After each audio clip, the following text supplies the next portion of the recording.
Hi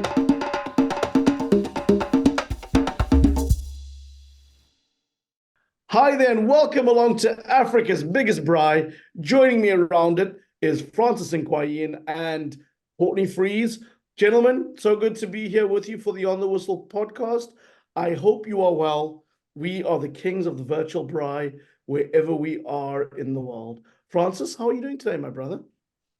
Pretty well, brother. An absolute pleasure to be with you guys again this evening. Still enjoying my time here in the UK. The weather's been fantastically British. I think it's about to rain everywhere we all are. So, some things are the same. Love it, Francis. And for those of you who don't know, my name is Zayn, Nabbi. I have the privilege of hosting this podcast, and that means deep conversations with Francis and lots of teasing with Courtney Freese. And you'll know why we bully Courtney. It's because he's the only one on the pod who's played a decent level of football. I'm not talking about Gray's Essex over 45s Masters. I'm talking about a bona fide man who's played in Africa in the Champions League and won the Premier Soccer League crown in South Africa. Courtney, that's the most compliments you'll get out of me all year. How are you doing, brother? I'm dangerously good, Zayn. I'm telling you, we're off the foot to the table at the moment. We won 7-2 last week. Wow, what a turnaround. After a run of 14 straight losses in a row on a Saturday, I think we can escape the drop. Well, listen, Courtney, you were a magical defender back in the day. I just, for the benefit of Francis, if he was an agent and you were selling yourself to him, were you like Philippe Lam? Were you like Carlos Puyol? Were you like Micah Richards? Where would you say you were? And notice no African comparisons there. Okay. Zayn, I'm gonna go with the demonstrative, calculated, elegant Fabian Cannavaro, Zayn. Only defender to win the Ballon d'Or, Zayn. You asking me to name myself, so I didn't think I'd go big. I thought I'd go moderate. It's big. Navarro, Zayn, absolute quality defender. Roll the ball out from the back. If you're gonna kick it out, go and sit on a bench. We don't need you. No, I was going to say, and that's fair criticism, Francis. I mean, my favorite African defender in recent memory, Kalidou Koulibaly. Who's yours?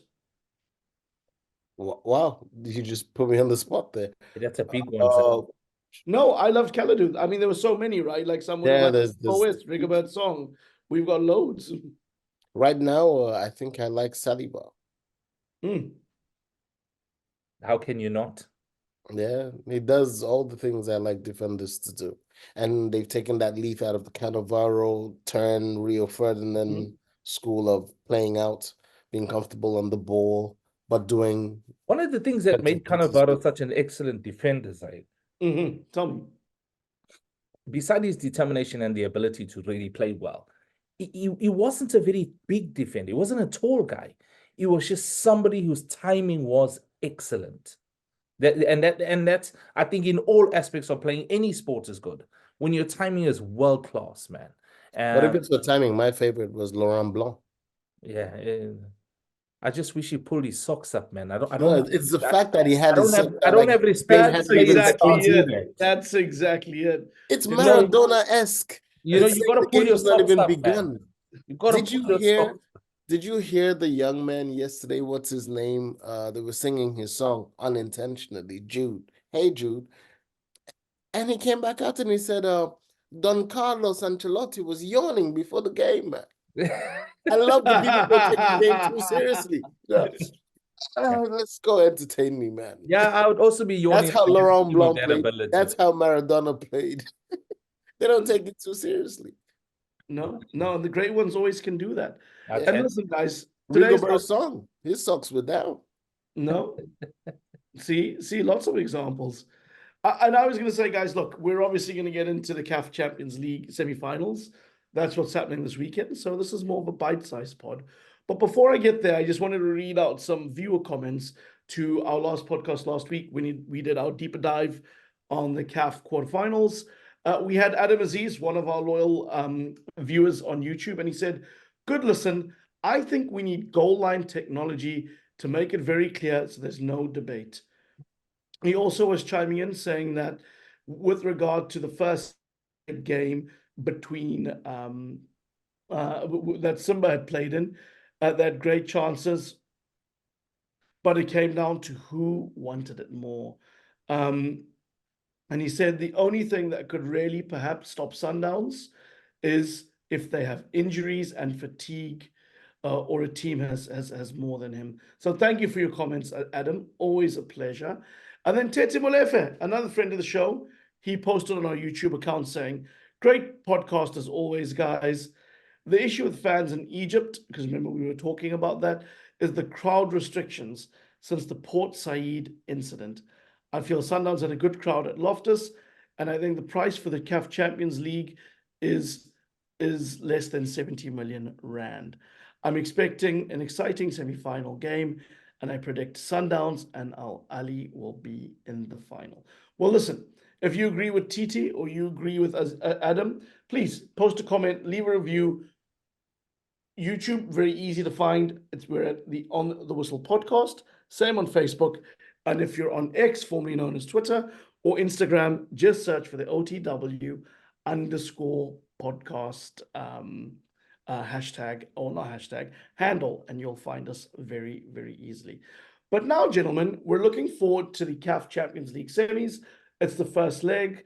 On Saturday in the opening semi-final, we'll see TP Mazembe hosting Al Ahly in Lubumbashi, in the DRC. I think it's going to be a great game for obvious reasons. Al Ahly will be the favorites, but stranger things have happened at TP Mazembe on their artificial pitch. Give me your thoughts, gentlemen. What could we see unfold this weekend there? Well, I think if I may begin, the point I would like to start off with is something we kind of saw in the European or the UEFA Champions League. There is something to be said for the history in these tournaments. There's something in the DNA of clubs. So if we were speaking about that or taking that factor into consideration, then Sundowns would be the least likely team to win, probably followed by, let me see, Tunis, and then TP Mazembe, who've won it 5 times, and then Al Ahly, who are the record holders, any which way. So based on that, the one thing we're guaranteed is these clubs are familiar with being in this space. Their fans, their management, the organization understands what's at stake. Now, for a club like TP Mazembe, I think they've been very, very clear with their ambitions to return to the top. They haven't been in this position, I think, maybe since 2016 or something like that. Yeah, it's 10 years since they've played in a CAF Champions League final. Exactly. So it's been a long time for them, but they believe they deserve to be in that space. And under their coach, under Lamine, they've been working very hard to arriving at this, and it's a mission for them. And on their home turf, I don't think Al Ahly, I know last week when we were speaking, I was saying like they play the best football on the continent. But there is something to be said for playing in unfamiliar territory. Lubumbashi is the fiefdom of Mazembe, and I think at home, if they get their tight crowd, it's an old school football field. It's one of those like you're playing at your friend's schoolyard or something, and everybody there. I don't think Al Ahly will be bringing any fans. I don't think if they do, it will be in the tens, maybe 100 or a couple of hundred of them or something like that. So it will really feel like a cauldron, I think, to them. And if they can get that kind of pressure into the event, then Al Ahly will have to play the occasion, not the match, because this occasion for Mazembe will be their ticket to where they believe they belong, and they know they'll have to do it at home, probably give themselves enough of a cushion because it will be completely different the following week. So I think we'll be in for a good game, but I won't be surprised if TP Mazembe pull a rabbit out of the hat. Wow, that's a big prediction. I think all the favorites, everyone would agree Al Ahly are the favorites, but Mazembe have the history, and as you say, Francis, there's something to be said about that. Courtney, are you going to go with the romantics, or are you going to be a party pooper? No, I think it's going to be a one-sided affair. Al Ahly, in my opinion, win. It won't be comfortable, but it won't be comfortable. It's down to the preparation. It's down to how the team is received. It's down to the stadium, as Francis mentioned. You've got all these are factors that will contribute to a potential downfall to Al Ahly in this game. But I can't see the quality that they have and how they don't get past TP Mazembe. The best Mazembe could get to is the best, I think, is a scoreless or a goal draw of some kind. I can't see anything more than that.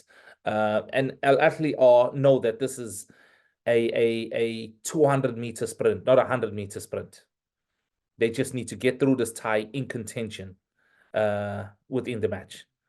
There is a lot of time, 180 minutes to be played here with extra time to go. So they can get through this first game with a slight, if a miracle happens, loss, which Francis is pointing to. But there's no way they go back to Cairo and get a result, in my opinion. But you got to give you got to give some credit to them to getting to this point. Now are you going to express yourself in terms of endeavor, attitude, uncomfortableness, desire, and making use of all your attributes like the stadium, which I think the stadium is a very important cog in this fixture. It's like a test match after 5 days. The pitch is the most important thing, not the batsman anymore. The pitch now is crucial, and this is where we are. So I don't think it'll be entertaining. It shouldn't be. It's two forward packs fighting against each other. It'll be ugly, but I think I'll actually just edge it. Courtney, I couldn't have said it better myself. We have another great game to look forward to in Tunisia. Esperance holding Mamelodi Sundowns. I know that Francis said the right thing. Of all the teams left in the tournament, Sundowns have the least pedigree, 1 win. But they are the dominant force in South Africa, which is the preeminent competition on the continent. They've got a lot of investment, probably second only to Al Ahly. And they have been really poor in their last 5 games, Courtney. I'll start with you. Even this week, they struggled to a 2-2 draw with relegation candidates in the PSL, Morocco Swallows. They needed penalty shootout to progress in this competition against young Africans. And they even needed a penalty shootout against the University of Pretoria to progress to the Nedbank Cup semi. So they've not been in great form. One of their star players was explaining that they have a different mindset in Africa. That was their utility player, Talepo Morena. He was talking about how the atmosphere in North Africa for these games is like off the charts, saying at Al Ahly, at Wydad and Esperance, the atmosphere is something else. But we just have to go out there and play our normal game. Our mindset is different when we play away in the Champions League. So listen, it's going to be a cracking crowd. Taleb was saying they're going to use that as something that's going to motivate them. But looking at their last 5 games, I'm not so sure I buy that. They've been really inconsistent. Courtney, where do you stand? Do you think they can go and get a result against Esperance? I don't think they can, Zayn. I really don't think they can. I've been calling this for the last 3 weeks. I'm worried about their form. I'm worried about the type of football they are playing. They are not cooking at the moment. If they think football is like turning on a light switch in a house, then they've got a problem here.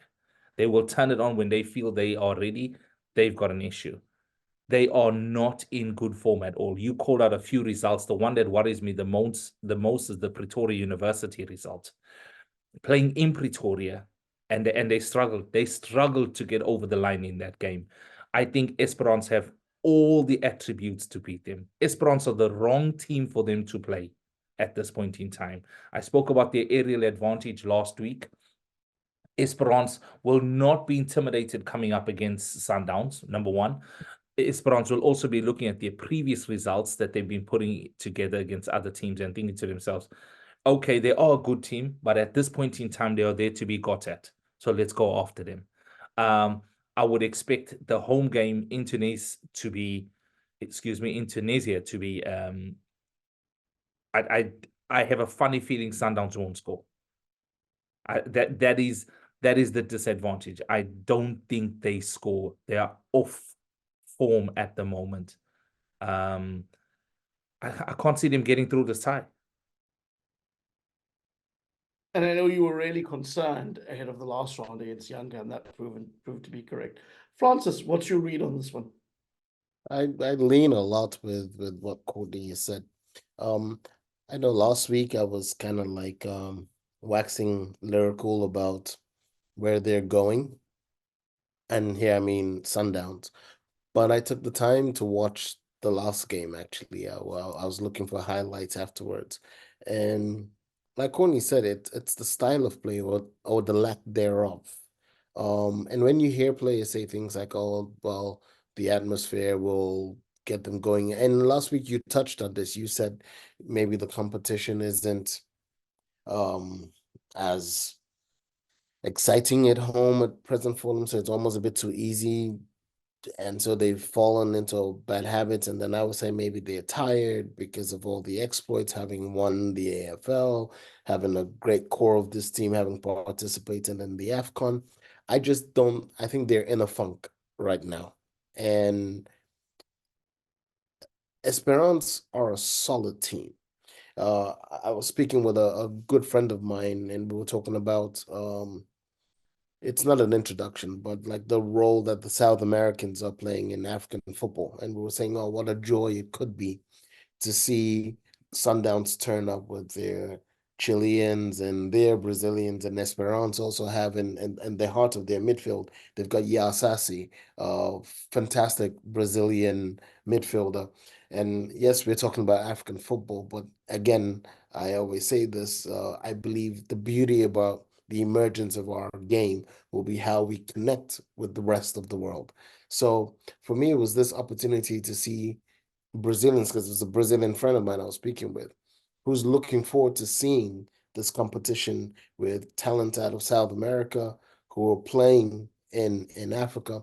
But following the game, the 2-2 draw, he was kind of like, but those guys aren't particularly good. And I was trying to explain that I think they're playing in a system that right now is just struggling.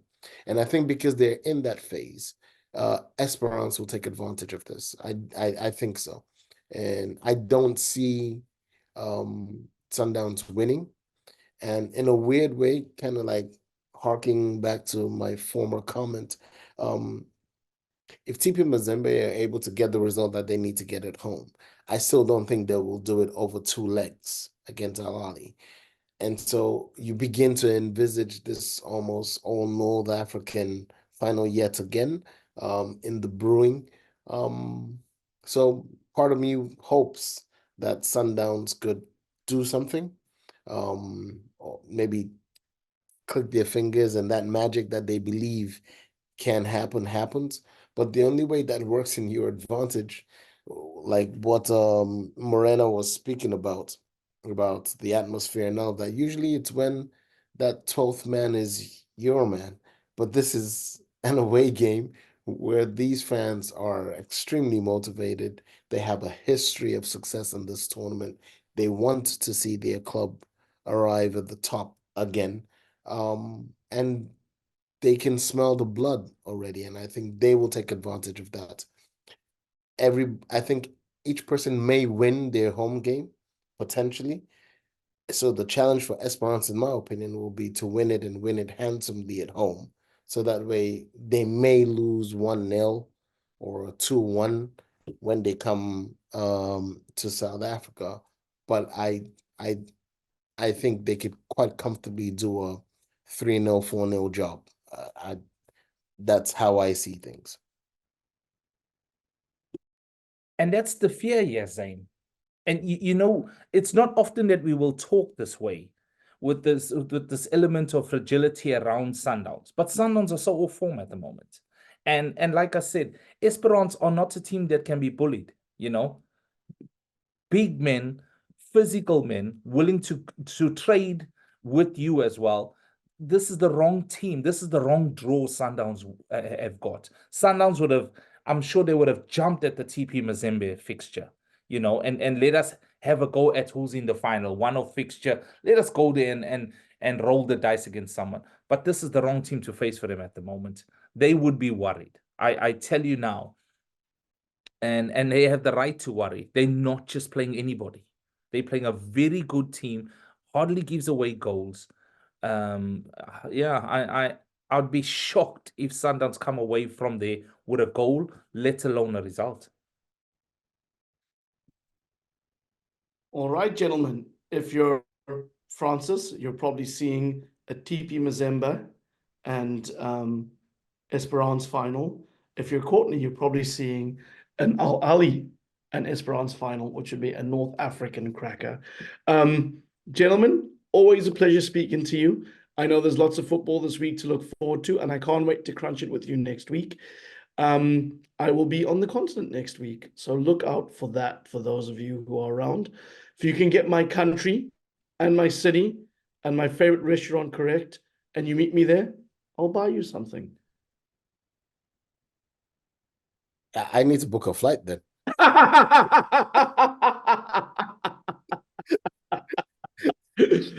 Francis, Courtney, always good seeing you, lads. Enjoy the football, and we'll do this again soon.